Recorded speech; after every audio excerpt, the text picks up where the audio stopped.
Hi, this is Kara from the Special Needs Mom podcast. And this is Angela from Especially Organized, Sensible Solutions for Special Needs Moms. We have this heart for special needs moms. And so we thought, you know what, let's combine forces. And we have come up with what we're calling the Purge Party. And you can pretty much guess what it is. It's a party where we're going to come together and we're going to purge, or in general, accomplish a goal, a small goal together. So we have set this for January 27th, starting at 8 o'clock for my Pacific Coast people. Which means 11 o'clock for all of you on the East Coast. So this is an opportunity. If you have something on your to-do list that has just been stuck there and you are wanting to move it up on the list, you're wanting to tackle, maybe it's a space or an area of your home or a category in your home that has just needed a little time and attention. This is your opportunity for you to be online with us while you work and have access for us to help you answer your questions, help guide you, and just serve you for those 2 hours.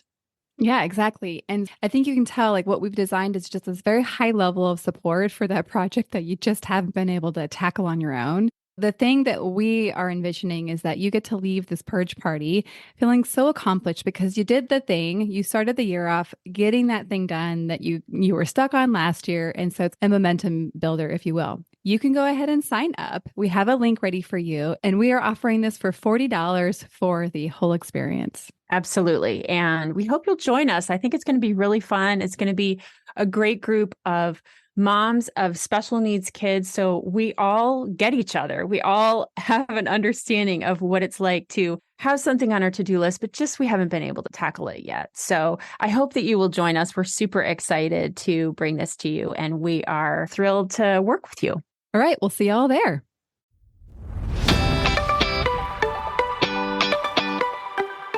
Hi, I'm Kara, life coach, wife, and mom to 4 incredible and unique children.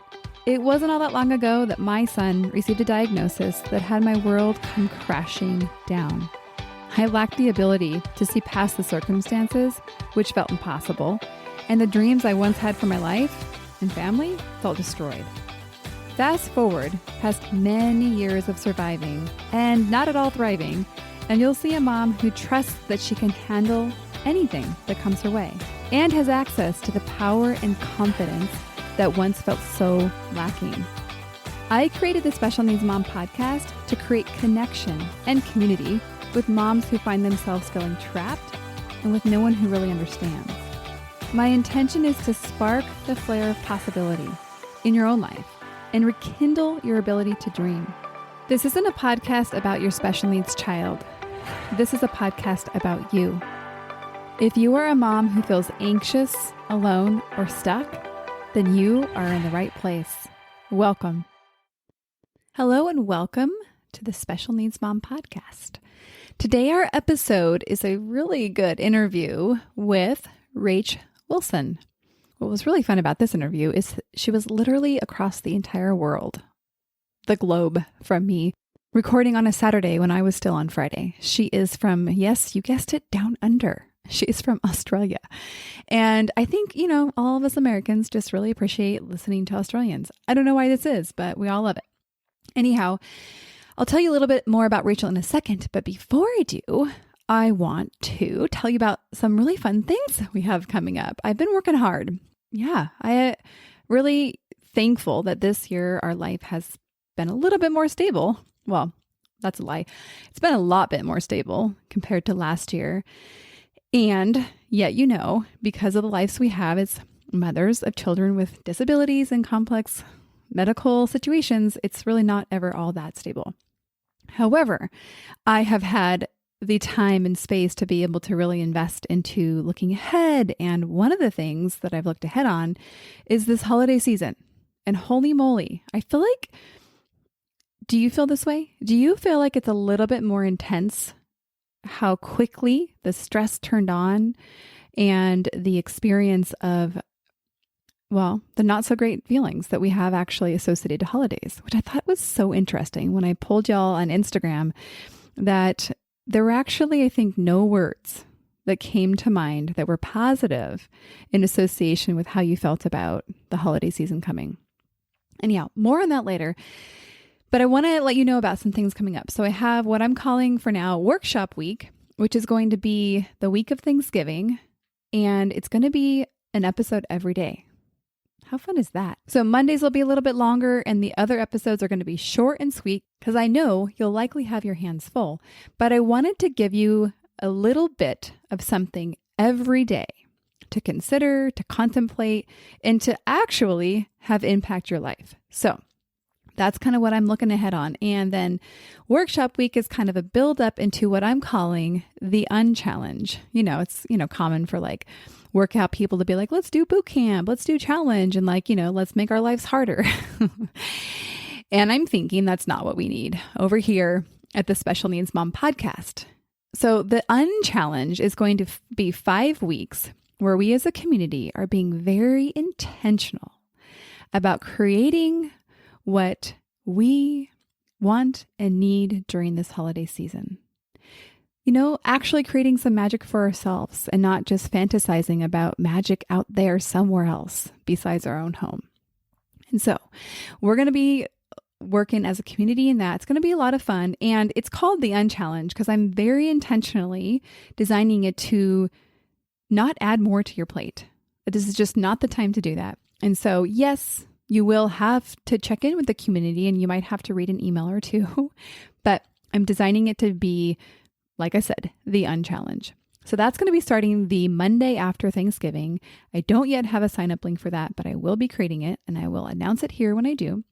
Or if you want to get on my email list, that also would be an easy way to make sure you don't miss it. So you can easily find a way to get on that list if you click away over on the podcast app and find my website. Lots of options. I trust you'll figure it out. Okay, so let's now go back to hearing a little bit about Rach. She was really amazing. I really, really enjoyed the conversation with her. It's evident that she really is an amazing coach. And she specifically, I'm obviously naturally bent towards liking coaches. We all know that, right? But she's a relationship and transformation coach. That's what she calls herself. And she specifically works with couples with neurodiverse kids. And what I think is really interesting is I don't think that there's that many of us that can say that through the hardest seasons, that on the other side, we have a rock solid marriage. And this is something that Rachel boasts. She said, she talks actually a lot about what she calls hell year, which is pretty phenomenal. This period of time that she had, which they were really, really, really, really, really, really tested.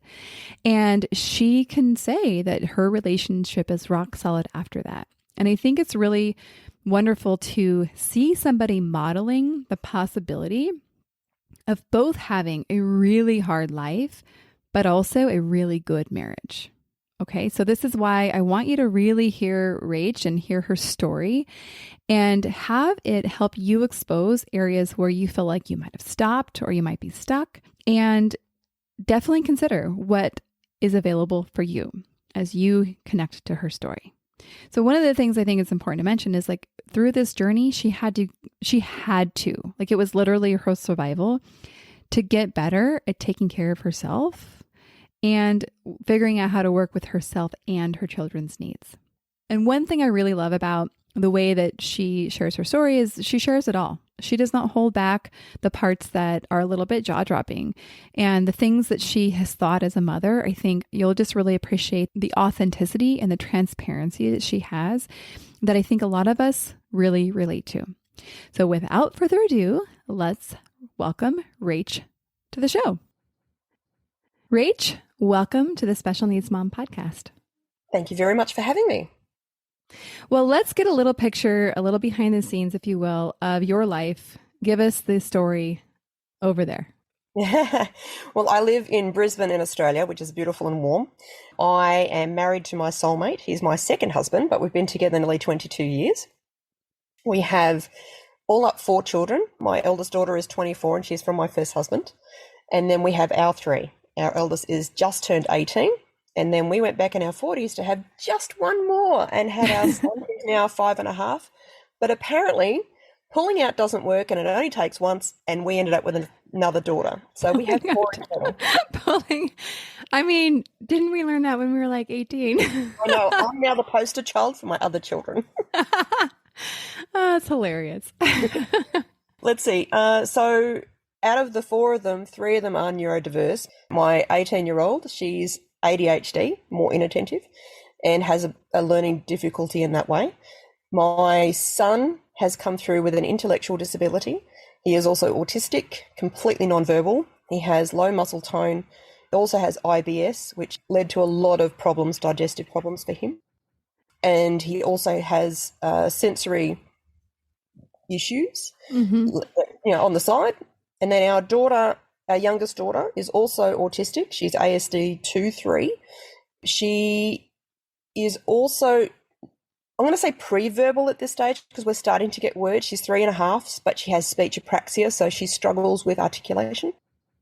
She's extremely smart, but gets frustrated because we don't understand her. She also has a lot of behavioural challenges. So I would not be surprised if she gets the label of ADHD, ODD, or PDA in the mix somewhere. We're seeing a lot of that oppositional behaviour. She's got wild emotions. So she's a little body with big feelings. And, I sort of joke that as all the children, before they came down to earth, lined up for all their personality pieces, our 18-year-old didn't get a whole lot of emotion. She's pretty easy, pretty flexible. Cruises along. She's 18. I've never had a major drama with her. She's a no drama llama. However, our littlest one must have got like a triple helping because she is drama llama to the extreme. She's also got some sensory differences as well, and she self-limits when it comes to food. She is highly sensitive to salicylates and amines, which means her diet and Jax's diet are like very little overlap. But if she has the salicylates and amines, it makes the rages, like we get rages and full-blown epic meltdowns with her. So life is fun. What is it that you said? If she gets what? Salicylates and amines naturally occur. So like what would have, I'm not familiar with that. Okay, let me put it this way. When you take both of those out, the only safe fruit for her is a peeled pear. That's it. Just a pear. Oh, I hope she likes pears. Wants to eat all the things and she can't. Well, she could, but then it means epic. She's extremely precious. You only have to say something that even resembles the word no, and it triggers her into an epic meltdown, which can trigger her into a rage. Once she hits the rage section, it's like she hurts herself, she hurts me, she goes to gouge my eyes out, rip my earrings out, scratch me, bite me, kick me, punch me. I've got scars from her scratches, constantly bruised. So, yeah, it's like trying to put a feral cat into a bath. She's that at you. Yeah. So that can be challenging because it can take 45 minutes to 2 hours to get her through to the other side where she's calm again. And before we took salicylates and amines out, we were getting rages 2 to 4 times a day. Well, I think it'd be a whole nother podcast to talk about how you figured all that and to support that. But thank you for going into the background a little bit there and helping me understand. So thank you. Well, I think all of our listeners, and for sure, I want to say, wow, that's remarkable to parent such a spectrum of people, of personalities, of ages. And so I'd love to hear a little bit more about your experience. Perhaps, you can share overall and perhaps also share where there might have been the bumpiest parts of the road, maybe the deepest valleys. I'd love to hear a little bit about that. Yeah. Well, because we're not new parents, we've had the 2 older ones and then our 2 littles, which is how we describe them, our bigs and our littles. We thought we had this parenting thing down until the last 2 came along. And because of their differences and the struggles that they have and the challenges, their sensitivities and the way that they respond is all very, very different. I had to throw out the parenting manual that I grew up with and developed over time. And we've had to learn a whole new way of parenting, a whole new way of communicating, of understanding communication, of receiving affection. So as an example, my son, he's not affectionate. He's 5.5 now, and we're only just starting to get him come to us for something other than food, water, let me outside, any of that. So he just does his own thing. He's always done his own thing. For a while there, because he was kind of supposed to be my last. I was looking forward to the snuggles and the cuddles and the all of that stuff that comes with a new baby and a new toddler. And he didn't do it. That wasn't his thing. He had repetitive behaviours. He went off, he did his own thing, stared into space, never responded to his name, which let us know pretty early on. Like, we knew by 12 months there was something going on. He had a lot of quirks. He did things very differently. Didn't play with toys like normal kids do. He would turn trucks upside down and play with their wheels. A lot of flapping, a lot of playing with slide doors and wandering around the room. So once we learned that he was autistic, we didn't know he had an intellectual disability until this last year's been confirmed. We had to learn a different way of receiving love from him. So if we got look directly into our eyes, we called that love. Oh, thank you for the love, buddy. Thank you. If he would hold our hand, which he's only started to do in the last 12 months, we would call that love. If he came up and just rested his hand on our leg, we'd call that love. So we had to completely change our criteria that we were judging, and we all judge, but we judging, oh, that's love, that's affection, that's whatever from him. But that allowed us to do the same for all of our kids. We started to look at receiving in a different way and also giving in a different way, because he didn't like cuddles face on. We had to cuddle him from behind, and he would allow that. So we would, come from behind because that's what worked for him. And that gave us a big, we had to completely change everything in our perception. We felt like we were new parents all over again in so many different ways. And then to have another little one join us, which I've never done two close together. There's like 6 years between my first two, 12 between my second and third, and then there's less than two. No, just over two. Between the last two, I'm like, I know why I never had two close together before this. Well, not to mention you did it. I did that when I was a young parent, right? And so I was much younger, right? I was 10 years younger when I had my first and when I had my last. And my last is 5 years separate than my second last. 12 years between the last two, or the middle two. And that I could have coped with that. If we just had him and that was it, I could have coped with that. That was, we were cruising along. I was getting back into my business and back to work and living life and taking him to therapy and doing all of that. I was handling it. And then our little Corey turned up. And she is a big bundle of everything. But she came in and because she doesn't have the intellectual disability and her autism is different, she does a lot of cuddling. In fact, she's clingy. She's like the opposite of him. Like, they're chalk and cheese in many ways. So their spectrumies are very, very different graphs. But she comes along and she gives me all the cuddles. She gives me the kisses. She gives me the engagement. She also gives me a lot of extra demands. And she doesn't respond the same way the other kids do. So you can't tell her no, because you get complete defiance. She has got the stamina to cry and tantrum and meltdown for hours. So if we stick our heels in, she sticks her heels in deeper. I'm like, right, okay, that's the old way of doing things doesn't work. We've got to come up with new ways of parenting her. So I started to learn it. We're learning the nurtured heart approach, which is a positive parenting approach. I'd learned a little bit about other ways of doing it. We're starting to instigate that, but I'm like, no, we really need to master this. So we invested in training to become better parents, because we didn't grow up with this information. We grew up with the usual, 3, 2, 1, I'm going to smack your bum. No, you won't do that. All the rules, and we understood the rules. 3, 2. That's good. We don't have that over here. I didn't always get the 3, 2, 1. So, hand up in the air. I'm like, ah! I remember it when I got really unruly. That was, resorted to the thing that I learned, what I grew up with. Yeah. But it doesn't work with these two. They don't have the same capacity for understanding like my older two. And my littlest one, well, she just turned the tables on everything. So nothing that I did before works. So it's been good because we've had to learn new ways of communicating with them. We've had to learn, positive parenting approach, which is building them up. And it's taking time and it's taking patience. And I'm probably the most patient I've ever been as a parent with these two. That said, that's on a day where I've had some decent sleep and I'm not in the massive burnout red zone, because that one is a major problem for special needs parents. Yeah. So, most of the time we're coping okay. But as you know, with a life with kids that have neurodiversities and special needs, life is like this. Lots of challenges, really hard, gets a little bit easier, lots of challenges, and we go through these phases on a regular basis. For us, we've cruised through most of it, except hell year. Hell year. Let's hear it. Everybody has their version of hell year. Our version lasted 12 months, and we've had other stints for 3 to 6 months before that. But this was the year that nearly broke us. As individuals, our relationship was shaky, but not broken. Mm-hmm. So 12 months of. So our son, he has IBS, which was discovered after hell year. And he would wake up multiple times a night in excruciating pain.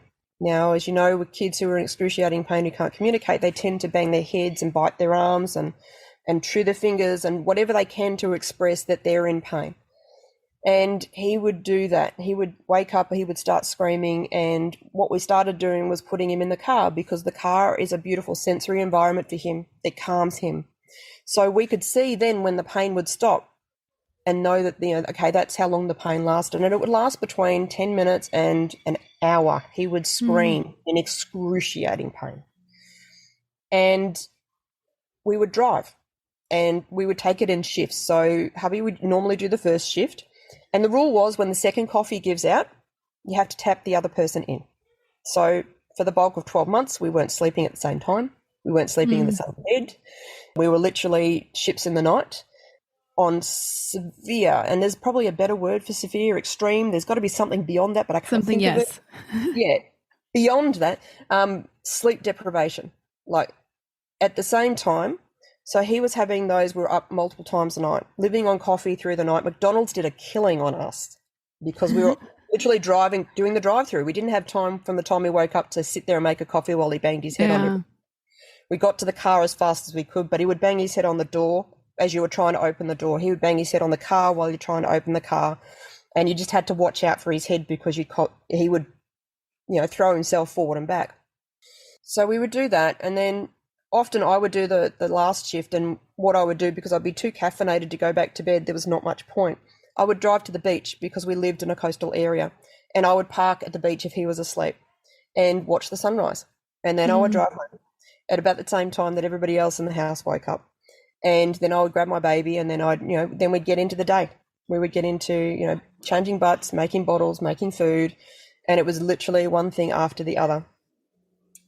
We struggled so badly through that year because he was still working full time. I was still having to take the kids to their therapy appointments and to the doctors and to all the things that they needed.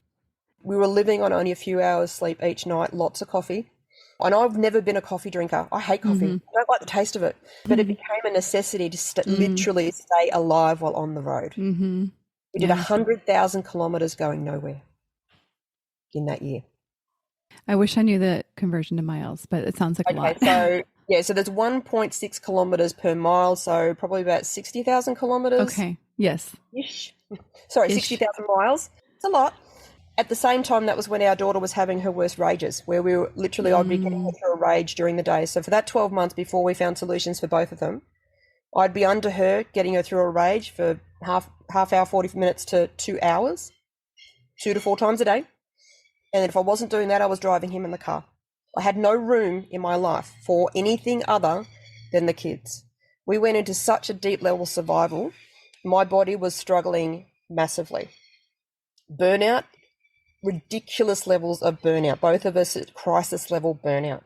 My physical body was giving me all the signs that there was something, like we were really in the burnout zone. Let me give you a couple of examples, because if you ever find yourself in this place, these are the warning signs that your body gives you. So regularly, as I get tired, I lose words.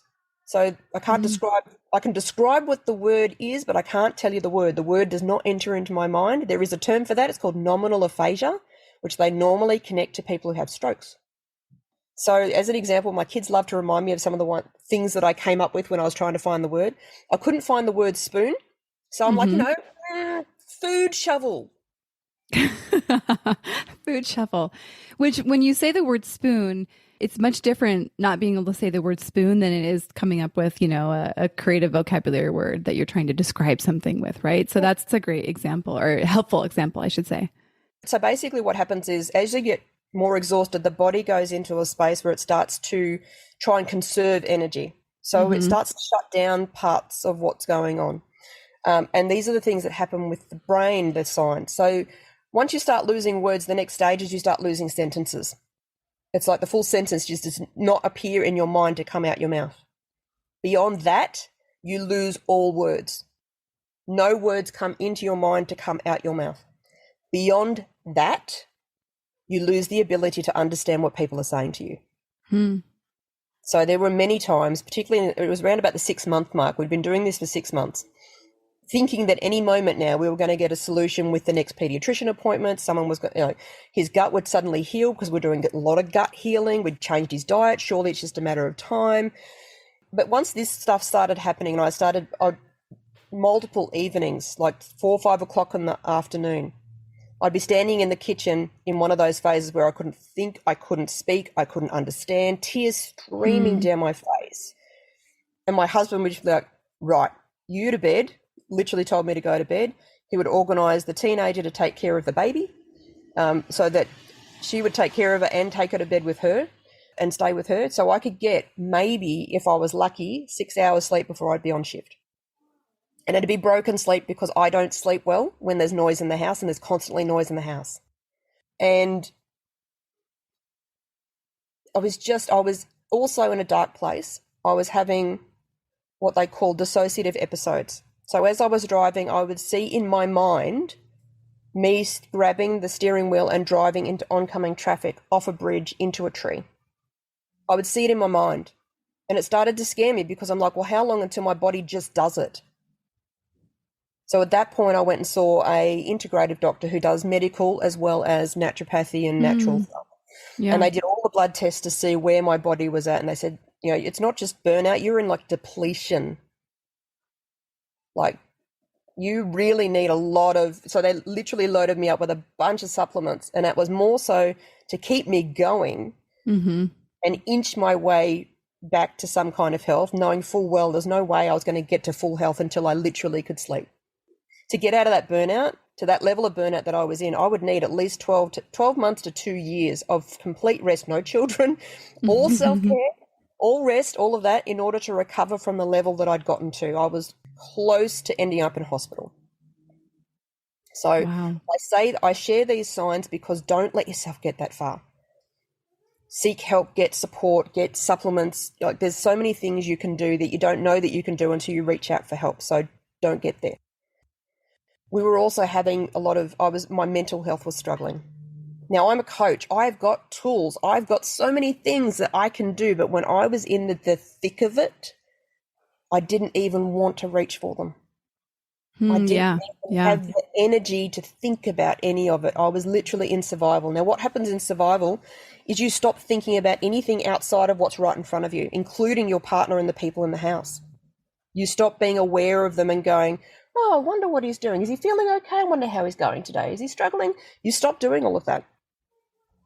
The only thing that you can think of is, okay, what do I absolutely have to do next? And you put off everything that you don't have to do. I disappeared from social media. I couldn't work. Self-care was not happening. Tiny little pieces at best. I wasn't socializing. I wasn't connecting with anyone. It'd be when people would ask me, how are you doing? I would share, I'd be honest about what was going on. And then it'd be often a friend that would say, well, how about we do this? How about you call there? How about you do this? And they would help me to get the help that I needed because I almost couldn't myself. So I had that. The worst of it was at the end. So as we were getting 12 months into this, it was Groundhog Day. We had no idea when it was going to end. Yeah. All the joy had been sucked out of life, even though little pieces like our daughter laughing would give us a small amount of joy, but it was so small in comparison to what felt like this huge, the questions, is my life always going to be like this? Is this never going to change? Is this it? All of that, it just weighs so heavily on you. And the darkest point before we got to the light, I was driving my son around again, and I had a thought that I could just drive him and I into the ocean, drown us both, so I could save the rest of my family. Yeah. Because it had been so hard. And my sister happened to call me just as that was in my head, and I was crying because of it. And I was honest with her. On some level, I knew she'd tell my mother, who we were staying with at the time, because we were in the process of moving from one state to another, and it was over Christmas. I knew she'd tell her. So when I got home, she hands me a handful of little pills, and she goes, "Have these." I was not arguing at that point.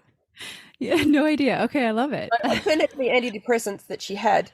Oh, that's so interesting. I didn't care at that point. I just knew that I had gotten so low, and it's like a slow descent. It's not always if I'd gone from one to the other, it would have been easy to recognize, but it wasn't until I was contemplating actually doing it. I'm like, holy crap, that's not good. That's not good. It's almost like, have you heard of the frog in boiling water example, right? So many of you probably heard this. I guess, I don't know if this is really true, but we hear it a lot. If a frog is in a pot of water, you start to slowly boil it, the frog will not recognize that the water temperature is changing, to the extent that the frog apparently perishes because he doesn't get the memo. So it sounds very similar to your experience, where you were just swimming along in that pot. Just keep swimming. That's pretty much all I could do. It was exactly like that. Like, we were just dealing with each day as each day. When I look back on it now, I can see how hard it was. I can see how traumatic it was for us during that time. Like, there was a whole level of PTSD that I had to deal with from that year, from that whole experience. But while in it, I just remember focusing on what I had to do that day. What's the next thing? We had some help, which was great. If we didn't, I would have ended up in hospital. It was divine in the way that people showed up. Like, when I was in the deepest crevices, the right person would call. My sister called. My mother showed up. Everything just kind of showed up. I had to learn, like, from a manifesting whatever scenario. That year broke me, but allowed me to learn how to surrender and how to receive. I'm a very strong, independent woman. I can do this all on my own, but I could not do this on my own. I could not do it. It was so hard that I needed a community of people around me to get through. So around the 6-month mark, we started to put things in place, because we started to view it as a marathon rather than any moment now this is going to get fixed. And that's what helped us to get through for a lot longer. If we hadn't, we would have fallen apart way earlier. But we managed to get through the whole 12 months. And eventually we got the right doctor, we got to the right hospital, we got the right dietitian, and the people that were able to help us work out what was causing the pain for our son and what was causing the massive amount of rages and meltdowns for our daughter. And then from there, we had to rebuild. We had to rebuild as individuals, rebuild out of burnout. We had to rebuild our relationship, because we'd spent so long being so insular and focused on what's the next thing. We had completely disconnected from each other. While we had conversations during that year that helped us sort of come back, what I learned from that was how to stay together through the hardest of hard times. The things that I would have done differently if I'd been able to think about it, but can think about it now when I'm out of it. Well, I definitely want to hear about those things. I want to go back for a second just to reflect a little bit. Many of the listeners of this podcast will know my personal story, which was, I don't know that, I guess we could call it a hell year for me, in the sense of, actually today, as of this recording, we're recording this on October 21st. This is the year anniversary of my son's second craniotomy. And it was awful. And just as you were describing, when we're in survival, we're so focused on the present. I remember actually, and I noticed this I'm used to having a lot of, like, I would call them more deep thought, where I'm reflecting, I'm curious, I'm, kind of doing the coach thing. And what I noticed about this time was like, there was just nothing there. It was like, what's for dinner? I wouldn't say I was depressed, but it just was like the depth was not there. And I think I relate to the survival aspect of that. The other thing I want to really highlight is that you talked about surrender and receiving. And I think that this is a lesson that many of us are forced to learn. And that was actually, it's funny, it was actually, I think, my naturopath that was kind of filling in as a counselor a little bit to talk about, and I have a therapist too, but it just happened to be that the thing that she brought in terms of my overall health was surrendering. And like you, I'm a strong woman and I can handle a lot, and we do handle a lot. And there's such a gift in surrender and receiving. And so anyhow, I wanted to highlight that. I would love to hear about, now you can look back. Oh, that's, I think the other thing I wanted to mention is now I'm a year out, right? And the year continued on with many other moments that were awful. And I can look back now and see things that I couldn't see then, as in how truly awful it was. I knew it was awful. I mean, intellectually, I knew it was awful at the time, but I think our brains and bodies, our nervous systems do such a good job of protecting us from feeling it all at one time because we couldn't handle it. And so even though I was trying, you know, I was probably trying too hard to do it right. It's just really fascinating for me looking back. So I want to look back with you a little bit. And so you talked a little bit about the rebuilding. I would love to hear about specifically how you rebuilt your relationship with your husband after Hell Year. Yeah. So as many special needs mums can understand, there's definitely no sex and no date nights that happen during, sometimes ever. But obviously through the hell times that's not happening. You're probably not sending sexy text messages. You're probably not sending little love notes. You're probably not doing, buying these extra things for him when you're out, or your partner. That all falls by the wayside, and you stop doing also the little things, which means you both feel disconnected. You feel the space. I had this conversation with my husband one day where I was particularly precious, as you are when you've had no sleep for months, nearly a year. And I said to him, where are you? You're wandering around the house, but you're not really here. You don't come near me. You don't give me random cuddles. You don't say anything to me. We don't talk about anything. And my love language is quality conversation. So I kind of expressed, all of this stuff, which for me was the evidence that he wasn't here. And he turned around to me and said, well, you realize you don't do any of that for me either. Oh, damn. I totally have a double standard for my husband too. And it's part of what happens in survival mode. You're looking outward at just what you can see, and you're making an assessment on that. And it's not easy to then turn around and have a look at the whole thing. So don't ever feel guilty about that if you're particularly under low capacity, is what we call it, because that's the language we use in that for the kids. So we get low capacity too. So when we're low capacity, we're overtired, we're overtaxed, we don't have that same capacity to consider anything outside of that. So don't feel bad about it. But that's what happened. So when he said that, I'm like, oh, hey, you were right. Okay, so what can we do that's within our ability and capacity to help each other to feel connected? So his love language is touch. So affection and touch.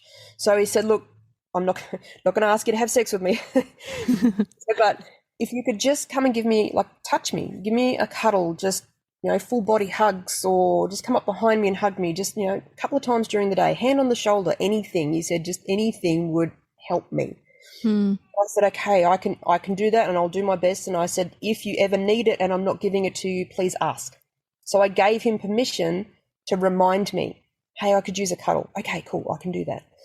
And for me, I said, just check in on me. Even if you just say, knowing full well that when you say, how are you going, you're going to hear, I'm not doing good.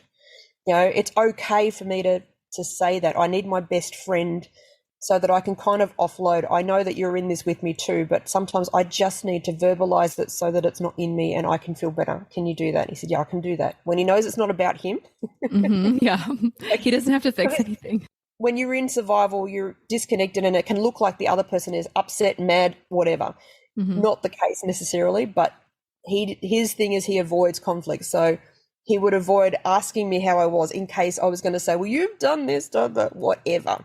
But it wasn't the case. So I gave him permission to check in to say, are you upset with me? And then I can go, no, I'm struggling with blah, blah, blah, blah, blah.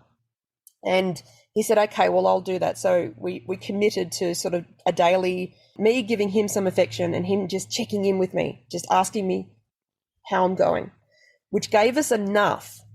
It didn't fill the love tank, but it was enough to keep going through the hardest times. Know that we're still there for each other, that we still love each other, that, you know, I can see that he's struggling, he can see that I'm struggling, and our heart breaks for each other in that scenario. And what we found ourselves doing was taking on extra to try and lessen the load of the other person to make it easier for them, but it would make it harder for us. So when we realized that's what we were both doing, it's like, okay, we've both got to stop doing that because it's actually making it worse. So we had to ask for what we needed. So even now I'll still say, can I go and get some what I call shutdown time? When I'm overtired and overtaxed, I can't is the only way I can describe it. I can't deal with you. I can't get any other word out other than I can't. And for me, that means I lock myself in my bedroom, which means the kids can't come in. No one's placing any demands on me. I don't have to do anything, think about anybody. I turn the TV on. My best course of action is to put something on I haven't seen before so my brain can get lost in the TV. It means my brain stops because it runs at 1,000,000 miles an hour anyway. Because I haven't kind of mentioned on the show, I'm going through the process of diagnosis for ADHD. So I'm not physically hyperactive, I'm mentally hyperactive. So shutdown time becomes extremely important for me to be able to recharge and sort of settle my nervous system to be able to cope with more. Yeah. So I would have to ask for shutdown time and he would have to ask for time out too. Then instigated having every second Friday, I'd go spend the night at a friend's place. And every other Friday, he would go spend the night at a friend's place. So we got 24 hours out of the house, but actually sleep the whole night. And not having the demands on us or having to think about anyone actually recharges us, even though it would only last like a day, if that, because we'd come back and then the other person would be so fried, we'd be in and on. Yeah. But it was just nice to have that reprieve, and it also felt good for us to give that to each other in that space. So that's how we got through. That was what we did until we got to a time where our son was sleeping again. And we were sleeping again in the same bed. And we had to remember that we could cuddle up to each other in bed. We hadn't done it. We'd gotten so used to sleeping on separate sides, so we didn't wake the other person because they'd only just gone to bed, or he was trying to get them the most amount of sleep as possible. So we had to remind ourselves of the things we used to do automatically that were connection that we hadn't done through the course of Hell Year. And not just that, I had to do, this sort of stuff, as we know, creates a level of PTSD. And for us, it's called complex PTSD because it's not just one significantly traumatic event. It is many. So every time my son would get in the back of the car and he'd be screaming in agony, banging his head, biting his arms, and he had bruises and on his head and his arms, and his fingers are still calloused from the amount of chewing on his fingers he did. But we had to go numb through that time, because if I let it get to me every time I got in the car, every time he had one of those episodes, it was multiple times a day. Yeah. I had to protect myself from it. And every time we had to go into the hospital because it had lasted longer than an hour, maybe something worse is happening. And then getting him checked, every time I have to take him to the doctor now, I'm highly anxious because he doesn't deal well with being poked and prodded. We have to hold him down. We have nurses, often 5 of them, holding him down to do things like put a cannula in. It's trauma. So I, being a coach, I've got a network of coaches and healers and whatnot in my network. So I just reached out to a few. I didn't have any money that I could spend, but I had a good network of support where I said, look, I'm really struggling. If there's any way that we could do some session together, that would be great. And often I had people offering it to me anyway because they knew how hard it was. Thank God. And I allowed myself to receive. Beautiful. So that's how I did it. I worked on myself. I healed a lot of my trauma, to the point that I can, knowing full well that, we are still going through traumas on a semi-regular basis. But I know how to process a lot of the emotion out of it so it's not compounding like it used to. In the middle of Hell Year, it was not unusual for me to literally go months without showering. Really? Yep, because wow. I would wake up in the middle of the night because it was my shift. I would get dressed and then I'd get home and I'd be into the day. And then I would go to bed because by the end of the day, I'm so exhausted, I'd roll into bed. I think the worst of it was about a 2-month stint. I don't know fully because it was Groundhog Day. You lose track of time. Yeah, you're like, I'm not keeping track here. Clean clothes on most days, but there'd be sometimes 2 or 3 days I'd wear the same clothes because I'd just crawl into bed and go to sleep, and then I'd end up sleeping until I got up to go driving, and I'd be already dressed. When it came to recovering, I had to remind myself to have a shower every day, and even still, I still don't have it every day. It's an effort to do it every day, but I do it a lot more times in a week now. Simple things like plucking my eyebrows, shaving my legs, putting some moisturizer on, washing my face. These became the things that were the first steps into self-care, because these were the things that I wasn't doing a lot of when the things were the worst during hell year. And then from there, we started to do coffee. Hubby and I would just, where we could, get even just an hour. Let's go for a coffee. I wouldn't drink a coffee. I like to use the word coffee. I don't drink the coffee. But just to get out of the house and just him and I have some time together. At the end of the day, we tried to do some more mindful instead of meaningless evenings. But there are times where we're so tired, it's like, you know what, I just need the TV. I just need to switch off because that's what I need to do to recharge. But we'll do that together. He'll lay next to me and he does his Instagram thing that he does. His thing is beer. He loves craft beer. So he does a lot of reviews. I'll have to introduce you to my cousin. He has a brewery in Australia. Anyhow, that's Love fun. that. I just want to go back to the self-care. I think what's interesting, because it's funny, I'm often like, self-care is not, taking a bath, because I think that that's over here so much what people associate it to. I often think that, or I often say that it's kind of tending to your whole being, right? That's the self-care we need. However, I want to put it in here that actually, the basic needs are self-care clearly. And starting where you're at is, I think, what self-care needs. And I think this is a beautiful example where you were at, taking a shower was truly self-care. Yeah. And I think it's a good example to really recognize the uniqueness of all of our stories and our processes. I cannot even imagine not showering for 2 months. I almost shower twice a day. And so I'm like, I think it has to do with some of my sensory issues. And I'm just impressed by that. I want to highlight also what you said, just in you sharing about this conversation that sounds like pretty pivotal for you and your husband, where you're talking about your daily commitments to each other, for you to touch him and for him to listen to you. And what really stood out to me is that each of you were willing to identify what you needed and take a stab at it, right? I don't know that if you were going to bet $1 million, if you would say, yeah, this is definitely what's going to make me feel better. You might be like, well, I don't know. I think it'll work. Right. And so, but you identified a need and then you had the willingness to ask for it. And it just is a beautiful example. And I'm very thankful for it. Now that you look back at this year, what would you do differently? Like, what do you see now that you didn't see then that you're like, oh, should have done that? I think, really, I would have started it as a marathon earlier, so that the shift in mindset. So even now, if things start to go longer than a couple of weeks, we shift into, okay, let's, act as if this is a marathon and hope that it's not. So that means you change the way that you operate, the things that you put in place. You find more supports. You start to engage with, like I said, I organised with a friend to go and stay at her place once a fortnight. And hubby the same. So we started to instigate, okay, well, we both need time out.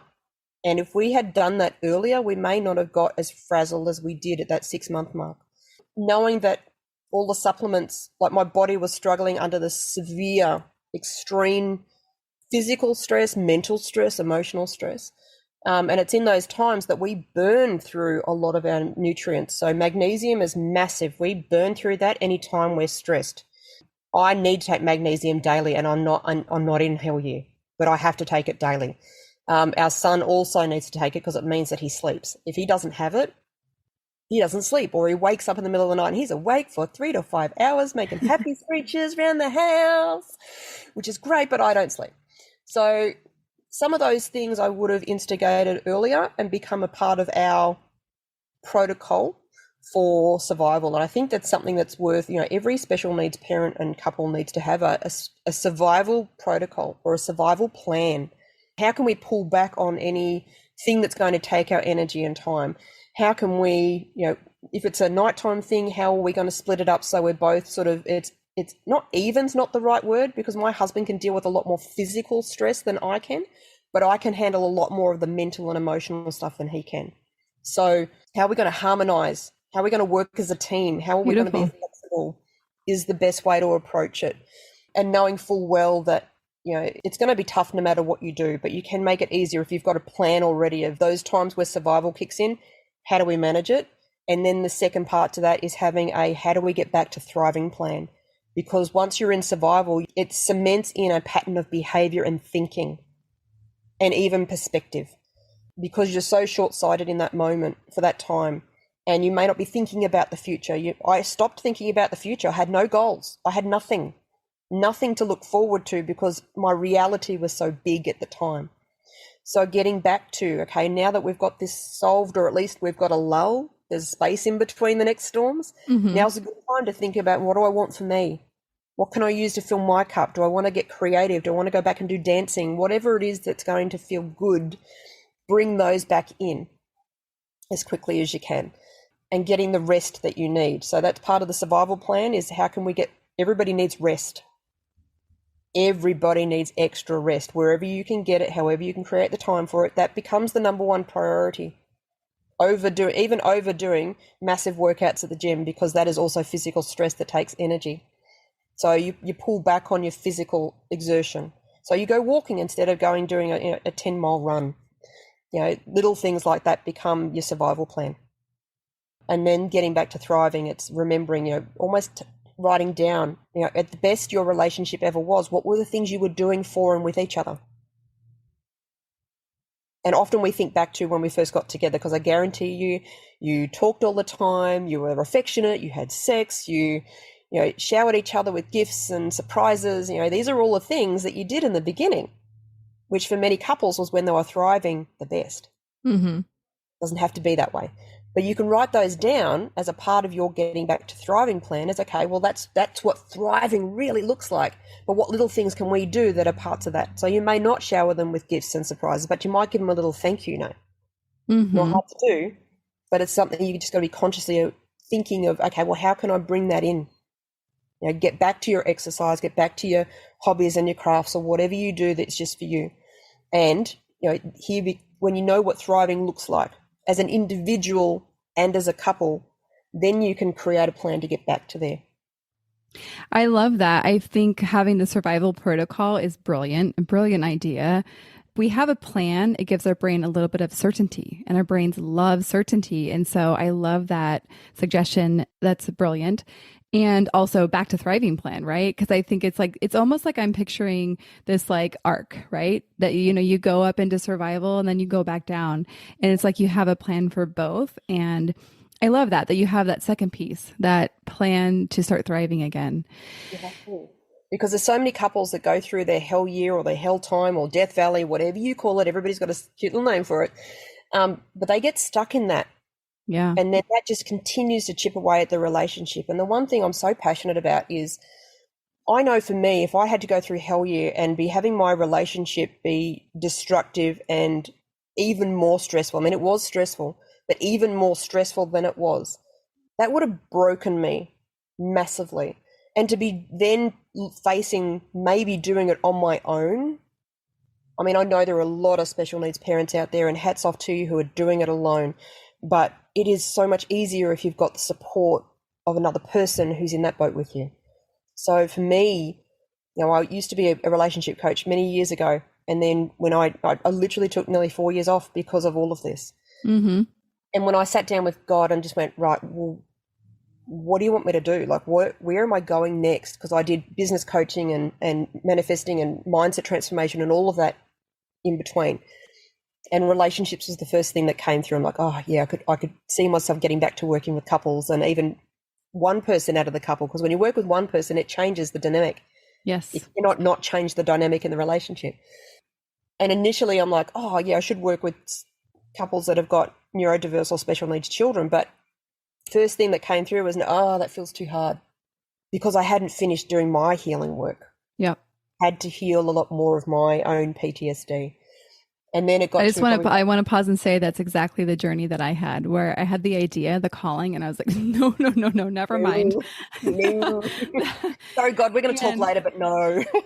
and yet here I am. Anyhow, I just think that's great. Yeah. So did my own healing work, and then it sort of landed, and I'm like, okay, now I'm ready. Now we can go. And it makes so much sense. Not everybody has this, but I knew all the way through Hell Year that it was happening for a reason. I didn't know what the reason was at the time, but I got so much from it. As hard as it was, I am thankful for it, because I learned to ask for what I really want and need. I learned to receive. I learned to surrender. And I still struggle with these things. I'm not a pro at all of them, but I'm way better than I was. Yeah. I've learned to live in the moment where I need to. Mm-hmm. I've learned how the little things can make such a big difference. I've learned that my husband and I can really get through anything, and how to do that. And I've connected with an amazing community of people who understand this, and community of people who understand it, even if they're going through similar themselves. It takes away that feeling of being alone. As alone as you are in the darkness of the night when you're driving your kid around, or you're in the bathroom with another meltdown, you're alone in that moment. There's something comforting about knowing that you can grab your phone and connect to a network of people who understand, who have been there, who can at the very least go, oh, honey, I feel for you. I'm there with you. And like literally, I think what I notice is that I think the way that we can connect as mothers of these children is I do literally feel it, right? When I'm with, like, when you share your story, it's like I can feel it with you, right? I mean, not in the same way that you do. Obviously, you had your own experience, but I think being together in it is significantly different. Well, I want to kind of turn to the relational aspect. That you're a relationship coach, so let's talk a hot minute about what you see as the most common things to come up for relationships as special needs parents. And I wanted to take a stab. I wanted to take a guess. Go ahead. And because I hear obviously a lot about gaps in relationships. And so these are my top couple. So the first one is not feeling understood, that the wife doesn't feel like her husband is there with her or gets her, and or processing it differently. Whereas like she has a very different way of being with what's happening than he does. And that again, feels alone. This is the other one I think that comes up a lot, is that he doesn't do it the way she does, and she believes her way is the right way. Then my guess is not having energy to have sex. I thought that'd just be fun to put it in there. So anyhow, what are your top hitters, I guess is what I'd like to So the ones that I tend to get when I say, what are your top relationship struggles? One of them is communication in all forms. Yeah. Not being able to understand is a part of that. For me, that's also a part of relating, how to understand your partner. And the other one is not being on the same page. So having a difference in how they want to manage the children and their behaviors and their meltdowns. One wants to do it this way, one wants to do it that way. So you're right when one of them thinks they're right. And the answer is often they're both right, because the way that mum approaches it works for her. But when dad tries to do what mum does, it doesn't work necessarily for him. The way dad approaches it works for him. So it's not always the case. But it's having an opportunity to get on the same page. So one of the things that I teach in my big program is communication skills, because most of us grew up, we go into relationships and parenting usually from what we grew up with. Most people don't go and learn about relationships. They don't go and learn about parenting. We jump into these things and we wing it. And we can wing it good and we can wing it not so good. I find that a strong foundation in relationships has 3 pillars. One is communication, and it's a skill. You can learn how to have healthy and effective communication. And there are so many ways to communicate in a way that doesn't end up in an upset or a blow up. There is, I promise you there is. The second one is relating. And this is the understanding part. This is knowing how to understand your partner, how to see their perspective. It comes from a foundation of knowing that you are both different, that you are going to have different perspectives because you've had different lives, different cultures, maybe different religions. All of that sets up your filter system for how you perceive the world. Truth is somewhere in between. Your perspective and their perspective is literally just like you're looking through a bunch of different colored lenses to see what you see, and you will see it differently to the way your partner does. But how different depends on your filter system that you've grown up with, the people that you've listened to, your authority figures, your experience, all changes the way you perceive things. The relating pillar is all about learning how to understand each other, how to work as a team, a healthy, effective team, how to be flexible and fluid together through life's curveballs and storms. And our kids are definitely one of those curveballs, and they bring many of them. And then the last one is developing emotional maturity.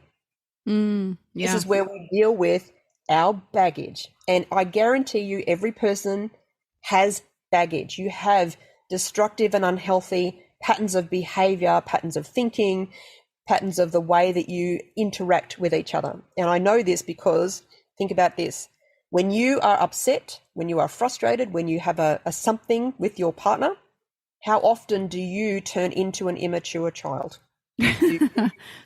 I still slam doors. So, I'm not saying that I've mastered all of this. Well, I'm laughing because you and I know this, and we also know that yes, there's a spectrum of emotional maturity, but I don't think anyone ever gets to complete, right? No one ever gets to the point with which they're not sometimes returning to their childhood ways.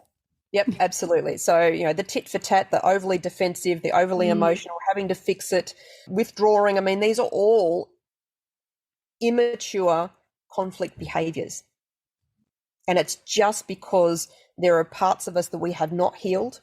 There are programming in that we've gained from just growing up with the people that we grew up with. And I don't know anyone who grew up with parents who were extremely good at relating, communicating, parenting, emotional mastery. I mean, we've all got stuff. So the last pillar for me, particularly in the program, is really about teaching you how to be self-aware. I give you tools to be able to do that level of work, because we should all be doing that work. Every time we have a situation with our child that creates another level of PTSD, we need to be processing those moments on a regular basis. Think about, we consume food, right? It has to go out the other end. If we didn't poop, that's going to get really painful really fast. So your emotions are the same. We are moving through life. Life gives us experiences, and we feel pain and we feel frustration and we feel upset at different things. And if we haven't healed something, those moments are not just upset, it is detrimental. It is not just frustrated, it is rage. The extreme emotions are often an accumulation of emotions that have not been healed or processed fully. So everybody needs the tools to be able to do this level of work for themselves. I've had to work with other people because I can do a certain point with myself, but I need someone on the outside of me to help me to see what I can't see. To ask the questions that I'm not asking, to me go, that's what it is. And then I can do the healing work. Every person on the planet needs to have that. And because they don't, this is what becomes the biggest root cause of problems in relationships. And when you've got special needs kids, not only is your relationship under pressure, it is under extreme pressure. And I always said that if you've got any cracks, gaps, or toxic patterns in your relationship, as soon as you add pressure to it, you will see them. So when you add kids, you're going to see them. That's why, relationships fall apart once you have children. But it's even more extreme, and it's even more in your face when you've got special needs kids and the extreme circumstances that they bring you. So that's why the divorce rate, the breakup rate for couples like us is so, so high.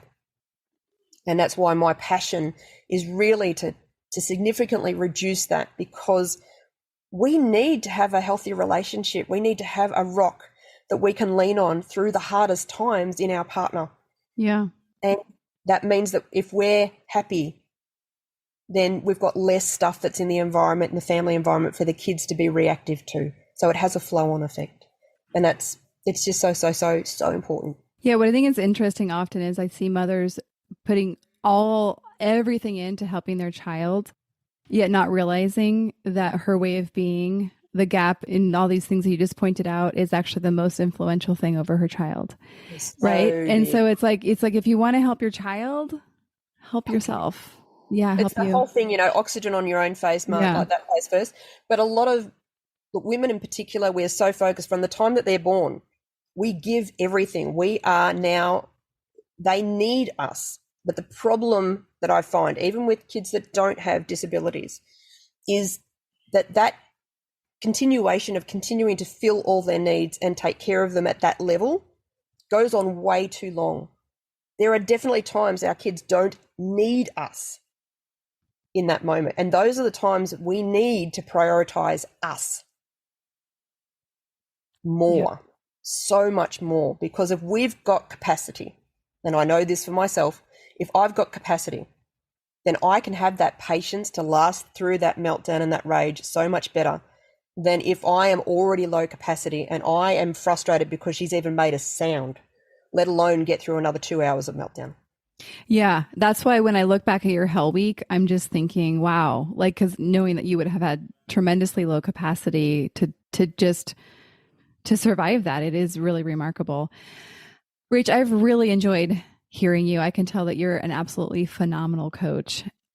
Is there anything that is on your heart that you haven't gotten to say or share yet as we wrap up? And I'd love for you to tell us a little bit about how people can contact you if they want to really dive into their relationship. Yeah, I think probably one of my last sort of thoughts is it's self-care to work on your relationship. That's your relationship to yourself as well as your relationship to your partner. You deserve to have a happy, healthy, harmonious, loving, passionate relationship. You deserve that. To get that, it will take work. It will take some focus. It won't happen overnight. And if your partner and you are struggling and it's not over, if you still love each other, there is still a chance, a good chance, that if you commit to doing the work, to learning the skills, because communication and relating, there's skills, you can learn this stuff, and doing the work, then you've got such an opportunity to have the exact kind of relationship that you truly desire and deserve. And I want that for as many people as possible. Yes, well said. And how can people reach out to you if they want to dive into this form of self-care in terms of investing in their relationship? Yeah, well, you can find me on my website. So that's divinerelating.com. And you can reach out to me by email, rach@divinerelating.com. I'm also on Facebook, and you're more than welcome to friend my personal profile. And it's Rach Wilson 76. So facebook.com/Rach Wilson 76. Just send me a message and let me know that you heard me on Kara's podcast. That way I will accept your friend request, because I often delete them because they're not people that I can serve or that I know that I can actually serve. And I've also got a group now. I've just launched it. It's relationship support for couples with neurodiverse kids.